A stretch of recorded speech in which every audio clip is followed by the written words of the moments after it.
Nanti kalau ada pertanyaan langsung aja mungkin ya bisa diinterupsi. Nah, saya mendasarkan wacana ini dari survei internet dari APJII kuartal kedua 2020, di mana kalau kita lihat pengguna atau penetrasi penggunaan internet di Indonesia itu sangat mengembirakan, yaitu 73% atau kita boleh bilang 74%. Nah, sayangnya dari 74% ini kalau kita teliti ternyata masyarakat itu mengakses internet itu tidak dari PC kebanyakan, ya. Kebanyakan bukan dari PC, karena kalau kita lihat dari statistik ini justru 73% itu mengakses internet tidak dari PC. Nah, kalau kita lihat dari sini mungkin kita lihat bahwa mungkin kebanyakan yang pakai PC ini justru mungkin pekerja kantoran atau yang sejenis ya. Nah, ini diperdetail lagi jika menggunakan laptop atau tablet, ternyata 63% itu juga tidak pernah gitu. Jadi sisanya yaitu sekitar 37% ya dari lain-lain tentunya. Nah, kalau kita lihat justru kalau dari smartphone, mereka itu 95% menggunakan smartphone atau handphone setiap hari. Jadi sebenarnya kalau Bapak Ibu itu sudah merencanakan ingin membuat aplikasi mobile app ya untuk targetnya smartphone, itu sebenarnya sudah betul. Tetapi ada pertimbangan lain yang ingin saya sampaikan sih. Kemudian hal lain yang mungkin kita perlu perhatikan di sini, ini ada alasan utama menggunakan internet.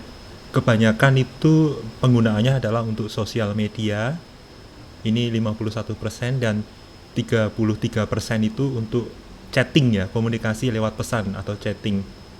Kalau kita lihat di ujung sebelah kanan itu untuk layanan kesehatan ternyata 0,1%. Ini suatu hal yang mungkin miris ya. Kenapa kok cuma 0,1%? Apakah mereka tidak masyarakat ini tidak peduli dengan kesehatannya? Bukan. Ini justru menjadi daya tarik bagi kita karena sebenarnya layanan kesehatan yang tersedia di internet itu masih sedikit. Jadi ini sebenarnya Bapak Ibu kalau ingin memberikan layanan kesehatan berbasiskan internet, ini saat yang tepat. Karena saat ini mungkin belum banyak yang menyediakan dan hanya 0,1% diakses oleh masyarakat. Gitu ya. Jadi ini Bapak Ibu kalau memang mau membuat aplikasi yang memberikan akses layanan kesehatan ke masyarakat, ini saat yang tepat karena nanti Bapak Ibu menjadi pionir di sini. Nah, kemudian satu hal lagi, merek HP atau smartphone yang kebanyakan digunakan oleh masyarakat ternyata Samsung. Dan di platform yang berbeda yaitu Apple itu cuma 3,4%. Ini artinya kita membuat aplikasi dalam satu platform saja ini sudah menguasai 6,6% gitu ya dari masyarakat. Jadi segmen market kita hanya untuk satu platform saja itu sudah cukup memuaskan. Tetapi ini tentu kondisinya hanya di Indonesia ya. Untuk negara lain mungkin berbeda kondisinya. Nah, ini ada satu hal lagi, masalah pembayaran elektronik atau ini aplikasi uang elektronik. Ternyata yang banyak dipakai adalah GoPay dan OVO. Ini 5,9% dan 6,5%. Sedangkan sisanya kecil sekali. Nah, ini bahkan ini yang paling besar yang tidak punya aplikasinya ya. Ini menjadi sorotan bagi kita bahwa sebenarnya mereka menggunakan aplikasi ini untuk apa dan apakah sudah mencukupi dan apakah memang mereka memang sangat membutuhkan ini atau enggak.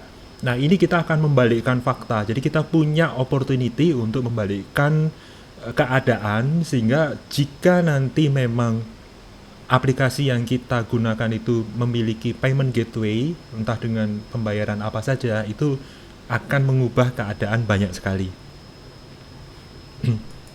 Nah, kemudian di sini layanan keuangan ya. Ini ada fintech, ada internet banking, dan mobile banking. Kita lihat bahwa yang tidak punya aplikasinya itu masih mendominasi. Dan kebanyakan masih untuk mobile banking. Nah, ini nanti suatu hal yang perlu kita pertimbangkan. Nah, mungkin kita sedikit ngobrol nih. Kalau kemarin Regional 1 ingin membuat aplikasi dari statistik-statistik yang mungkin sedikit saya sudah sampaikan, mungkin ada beberapa pemikiran atau wacana yang Bapak Ibu ingin sampaikan nggak? Ini penting soalnya, bagaimana kita menerapkan strategi ke depan untuk membuat aplikasi kita.